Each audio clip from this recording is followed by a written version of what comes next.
स्वागत है आपका अपग्रेड पेरेंटिंग के यूट्यूब चैनल में। ADHD यानी अटेंशन डेफिसिट और हाइपर एक्टिविटी डिसऑर्डर, ये नाम सुनते ही कई पेरेंट्स के मन में चिंता की लहर दौड़ जाती है। आज के डिजिटल ज़माने में जहां मोबाइल, टैबलेट और टीवी बच्चों की ज़िंदगी का बड़ा हिस्सा बन चुके हैं, वहां स्क्रीन टाइम को लेकर पेरेंट्स की टेंशन और भी बढ़ जाती है। खासकर अगर आपके बच्चे को ADHD है तो ये सवाल और इम्पॉर्टेंट हो जाता है। स्क्रीन टाइम कितना होना चाहिए और सही बैलेंस कैसे मेंटेन करें। सबसे पहले समझते हैं कि स्क्रीन टाइम और ADHD का कनेक्शन क्या है। स्टडीज से पता चला है कि एक्सेसिव स्क्रीन टाइम यानी बहुत ज़्यादा मोबाइल या टीवी देखने से बच्चों में हाइपर एक्टिविटी, अटेंशन प्रॉब्लम्स और इम्पल्सिविटी और बढ़ सकती है। ये सिम्टम्स वैसे ही ADHD के कोर सिम्टम्स हैं। मतलब अगर बच्चे को पहले से ही फोकस में दिक्कत है तो बहुत ज़्यादा स्क्रीन और भी चैलेंज क्रिएट कर सकती है। लेकिन इसका ये मतलब नहीं कि स्क्रीन पूरी तरह से एलिमिनेट कर दें। आखिर आज के दौर में एजुकेशन, एंटरटेनमेंट और इवन सोशल इंटरेक्शन सब कुछ स्क्रीन से जुड़ा हुआ है। तो फिर पेरेंट्स क्या करें? सबसे इम्पॉर्टेंट है मॉडरेशन और रूटीन। एक्सपर्ट्स रेकमेंड करते हैं कि 6 साल से बड़े बच्चों के लिए डेली स्क्रीन टाइम 2 घंटे से ज़्यादा नहीं होना चाहिए, और वो भी हाई क्वालिटी कंटेंट के साथ। छोटे बच्चों के लिए तो और भी कम, आइडियली 1 घंटा या उससे कम। अब बात करते हैं सही बैलेंस कैसे बनाएं। सबसे पहला स्टेप है बाउंड्रीज सेट करना।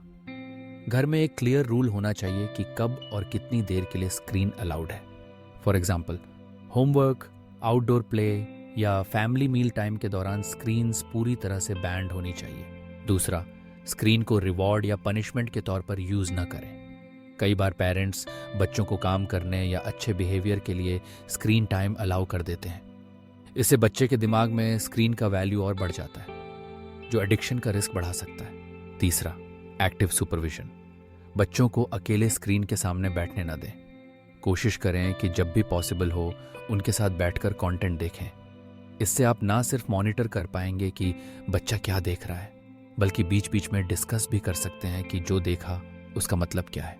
ये कॉन्वर्सेशंस बच्चों की अंडरस्टैंडिंग, क्रिटिकल थिंकिंग और कम्युनिकेशन स्किल्स को भी बूस्ट करती हैं। चौथा, कंटेंट का सिलेक्शन। हर कंटेंट बच्चे के लिए सूटेबल नहीं होता, खासकर अगर उसे ADHD है। फास्ट पेस्ड कार्टून्स या गेम्स जिनमें बहुत फ्लैशिंग लाइट्स और रैपिड चेंजेस होते हैं, वो बच्चों में हाइपर एक्टिविटी बढ़ा सकते हैं। इसके बजाय एजुकेशनल ऐप्स, इंटरैक्टिव स्टोरीज या काम नेचर वीडियोस बेहतर चॉइस हैं। पांचवां, स्क्रीन टाइम के साथ साथ फिजिकल एक्टिविटी इक्वली इंपॉर्टेंट है। रोजाना कम से कम 1 घंटा आउटडोर प्ले या फिजिकल एक्सरसाइज जरूर इंक्लूड करें। इससे बच्चे की एनर्जी चैनलाइज होती है, फोकस इंप्रूव होता है और स्लीप भी बेहतर होती है। छठा, स्लीप हाइजीन। कई बार स्क्रीन टाइम स्पेशली रात में बच्चों की नींद डिस्टर्ब कर देता है। एक्सपर्ट्स कहते हैं कि सोने से कम 1 घंटा पहले स्क्रीन बंद कर देना चाहिए। इससे दिमाग रिलैक्स होता है और बच्चे को डीप स्लीप मिलती है, जो ADHD सिम्टम्स को नेचुरली मैनेज करने में हेल्प करती है। आखिर में पेरेंट्स के लिए सबसे ज़रूरी है पेशेंस और अंडरस्टैंडिंग। स्क्रीन टाइम 0 करना प्रैक्टिकल नहीं है, लेकिन सही गाइडलाइंस और रूटीन से आप बच्चों के डेवलपमेंट को सपोर्ट कर सकते हैं। अगर आपको लगे कि स्क्रीन टाइम मैनेज करने में दिक्कत हो रही है या बच्चा ज़्यादा इरिटेट, डिस्ट्रैक्टेड या रेस्टलेस रहने लगा है, तो चाइल्ड साइकोलॉजिस्ट या पीडियाट्रिशियन से ज़रूर कंसल्ट करें। याद रखें, टेक्नोलॉजी बच्चों के लिए एक टूल है, टीचर नहीं। सही बैलेंस, सही गाइडेंस और थोड़ा सा प्यार, यही है स्क्रीन और ADHD के बीच परफेक्ट हार्मनी का सीक्रेट।